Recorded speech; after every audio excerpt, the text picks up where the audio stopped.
Il y a des titres dont on entend énormément parler dans un genre ou un domaine quand on commence à s'y intéresser.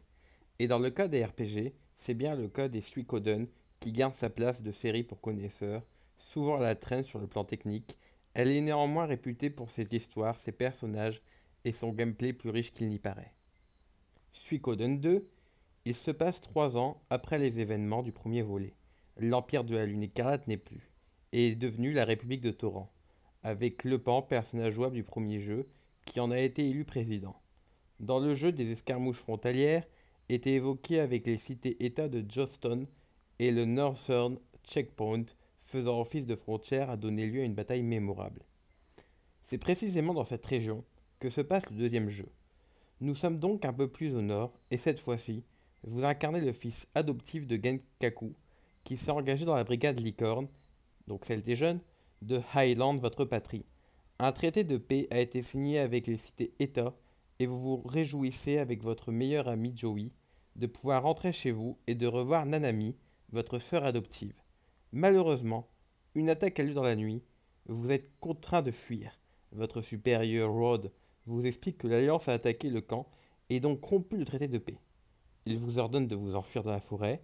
Joey, ayant un gros doute et redoutant une embuscade de l'ennemi, décide de faire demi-tour et d'en informer le chef. Mais quelle n'est pas la surprise des deux garçons de voir qu'en réalité, l'attaque avait été fomentée par Highland avec la bénédiction du prince héritier Lucas Bright, venu en personne constater la réussite de ce coup monté. Contraints de fuir, les deux garçons se retrouvent vite bloqués, en haut d'une falaise. Ils n'ont d'autre choix que de sauter. Contrairement à son aîné, on est direct dans l'action au bout de quelques minutes, sur fond donc de conflits politiques et de coups d'État. Suivant principalement donc tout le long du jeu les deux soldats, des terres d'Island, Joey et vous donc. L'histoire est parfaitement rythmée, développée et maîtrisée, tenant en haleine pendant une bonne quarantaine d'heures, grand minimum. Bourrée de rebondissements, d'anecdotes et de personnages concernant le premier opus. Et pour le bonus, plusieurs fins différentes selon vos choix durant la partie et vos recrutements. Suikoden 2 commence de façon très classique et sur une grosse sensation de fuite en avant. Généralement, il est difficile d'accrocher un RPG quand on n'a pas au moins un objectif précis en tête. Les premières heures se résument donc à se laisser brinque-baller là où le scénario le veut, et on a parfois l'impression de perdre son temps. Rappelez-moi pourquoi on se conne les ruines de Sindar. Il faut donc attendre certains événements clés, l'obtention des runes du Bright Shell et de la Dark Sword, ou encore la réunion de Muse. Le héros prend alors la décision de lutter contre Highland au lieu de se réfugier en tremblant. L'armée qu'il devra rassembler sous sa bannière prendra forme à mesure qu'il cherchera des alliés, et à mesure que l'Empire se transformera lui aussi. Avant même qu'on s'en rende compte, on passe de la case prisonnier de guerre à la case petit chef, pour finir généralissime d'une puissance militaire majeure, sans aucun souci de transition. Cette suite garde toutes les idées novatrices du premier, en améliorant quelques-unes même, à savoir les 108 étoiles du destin récupérées comme toujours, votre QG qui s'améliore et qui devient de plus en plus vivant au fur et à mesure que vous recrutez ces dernières, et toujours les équipes de 6 avec encore plus de combinaisons possibles via les attaques groupées.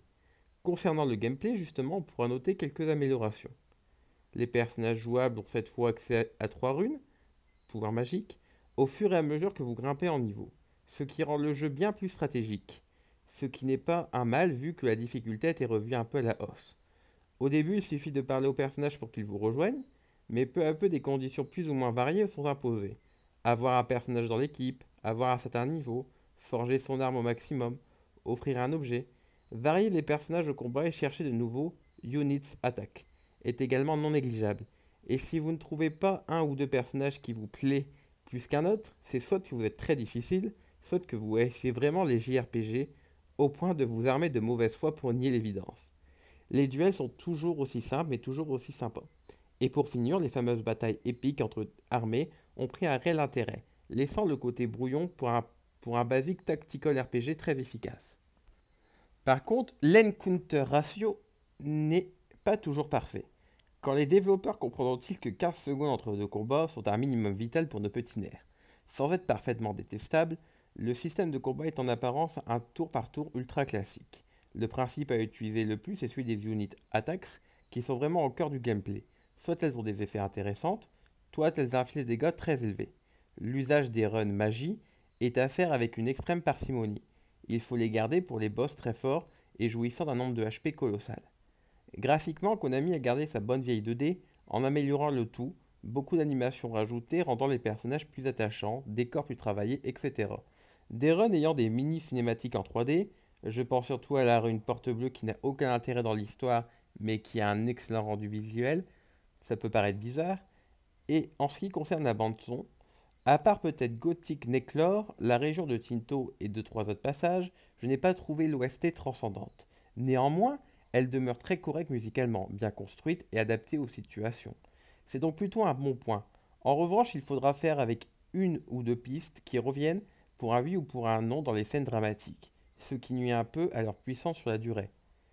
Mais que serait un bon RPG sans un bon méchant? Là est un des points forts du jeu Lucas Blight, sûrement le plus gros enfoiré que j'ai vu dans un JRPG, sadique et pervers ce méchant. Assoiffé de sang, m'aurait marqué de par sa cruauté et son charisme. Venons-en aux défauts. Bah oui, n'est parfait, ce Suikoden 2. Souffre malheureusement d'une traduction bas de gamme au même rang que FF7, mais qui contrairement à ce dernier, ne tarit pas l'expérience grâce à son ambiance qui est juste addictive. Je n'ai pas joué à Suikoden 2, il faut dire. Je l'ai vécu. Dit comme ça, cela paraît sans doute très con. Mais ce jeu a un truc en plus. Une ambiance, un univers, dans lequel on est directement plongé.